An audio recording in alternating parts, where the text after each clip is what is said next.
Facebook is banning rhetoric supporting white nationalism. This is happening 2 weeks after the deadly shooting at 2 mosques in New Zealand. The move was announced by the social media giant today in a blog post. The ban covers all praise, support, and representation of white nationalism and separatism. Facebook says they've talked with academics and members of civic organizations, and it says it's clear white nationalism is deeply linked to organized hate groups. Users who search for terms under the umbrella of white supremacy will now be directed, beginning next week, directed to an organization aimed at helping people leave hate groups. That organization is called Life After Hate, and it was founded by former extremists who want to help people leave far-right hate groups. Tony McAleer is the co-founder of that group, and he joins me now from Vancouver. Tony, welcome to you. Thank you for having me. Tell me a bit about your group and how you came to organize it.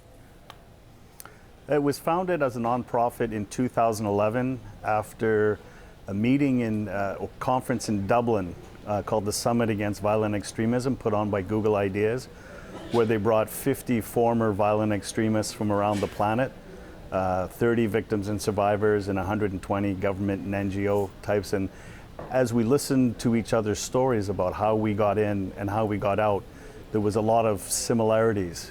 And we were so inspired by that when we got back to North America, we decided 2 months later we would form a non-profit, and with the best of intentions and the lint in our pockets, set out to help people who are where we once were. Okay, tell me a little bit about yourself. How did you get in and how did you get out? Well, I spent 15 years as a skinhead recruiter, ran a racist hotline in Canada and all of that, and it's not the ideology that brings people in. It's more about the vulnerabilities and the grievances people have before they meet the ideology. So what I got out of the movement was a sense of belonging, a sense of power when I felt powerless, attention when I felt invisible, and acceptance when I felt unlovable. And those vulnerabilities made me easily susceptible to find that ideology and go right down the rabbit hole as I did. The birth of my daughter, sort of 15 years after I'd been in that movement, was what began a process of change for me. And my son 15 months later, and I got to parent them in the way that I always wanted to be parented. And the beautiful thing about children is they see the humanity in us when I couldn't see it myself. And that's this compassion. You know, when we're compassionate with someone, we hold the mirror up to them and allow them to see their humanity when they're incapable of seeing it on their own. And my children were the first to get through to me with that compassionate approach. And there were others who contributed to that rehumanizing effect for me, because I believe the level to which we dehumanize other human beings is a mirror reflection of how internally disconnected and dehumanized we are. Okay, how will this work then? How does somebody, how does someone first of all get directed to you, and then how will you approach them?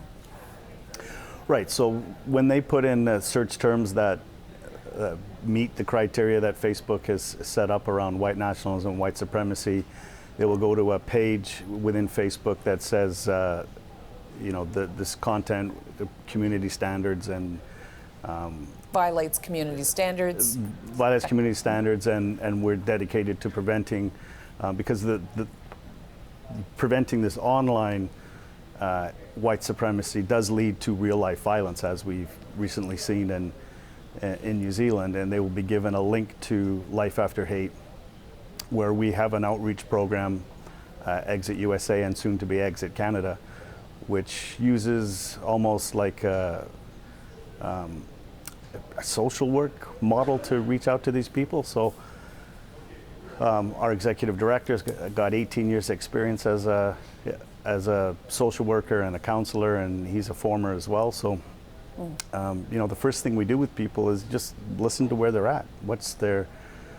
What's their perceived grievance? And in listening, doesn't mean we're validating what they say. It just means that we're listening. And sometimes these people they're angry, but they've just never been heard. And we start at that point and work to try and rehumanize them. If we can find mental health or social work resources where they're at, we will do that, because often the people are they're angry. They've got a lot of anxiety, depression, trauma. You know, the number one correlated factor in the history of someone joining a violent extremist group is childhood trauma, and I think it goes much deeper than that. I think, what does trauma do? Well, it creates what I call toxic shame, and I think toxic shame is at the root of not just white supremacy and violent extremism, but the incel, all kinds of different groups that are angry and violent. Yeah, and what do you mean by toxic shame? Well, as opposed to healthy shame, you know, which is the flush in your cheeks and you can get a visceral feeling, or guilt. You know, guilt is I did bad. Toxic shame is I am bad. I see. And it's an impaired sense of self. I am less than. I'm not good enough. I'm unworthy. I'm flawed as a human being. And then we go out and we live our lives in reaction to that. And so, for example, what's a word that's the opposite of shame? Pride. Right, Proud Boys, white pride worldwide. It's a reaction from that feeling of less than, that feeling of toxic shame. So if we can remove and help deal with the shame in those individuals, and that requires a number of professional resources, we remove the expression, and that's what we've found. I see. How big of an issue is violent white supremacism in Canada? Well, I think it's a huge issue, because it's happened here before, right? And you know, this is something that's not just happening in the United States. It's now happened on 3 continents, with Breivik in Norway and the massacre in Christchurch here in Canada and the United States. This is a transnational, international problem. And unlike ISIS, which has got a bit of a hierarchical structure to it, this is a snake without a head. There is no leadership structure in it. And that's the challenge. And it follows the philosophy of leaderless resistance, where lone actor acts are encouraged, and it's hard to keep tabs on that because you can't infiltrate a cell of one. Yeah, who's encouraging it? Where do you see most of the encouragement coming from? Well, it's in my day it was books. You know, it was books like the Turner Diaries, and the music encourages it, and whatever media is out there is encouraging it. The ideology has almost become a living thing on the internet.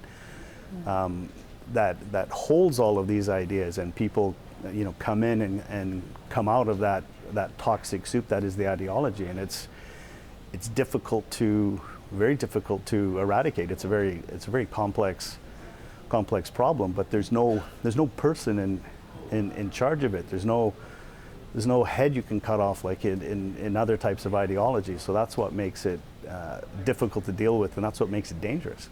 And so that's why your group is reaching out to one person at a time. Right, and we realize that you know, that's not scalable. The challenge is massive. So what we've done is we've developed a cultural competency training for law enforcement and mental health professionals to understand what is the violent white nationalist white supremacist movement, what it looks like, and then combining that with nuanced motivational interviewing training. We want to go out and train mental health workers and social workers out in the communities to be able to handle this problem, so that our response is scalable, because we're a finite resource and it's a massive problem that needs dealing with. All right, Tony McAleer, thank you so much for sharing your story and the background to your group. We appreciate it. Thank you. Tony McAleer is the co-founder of Life After Hate.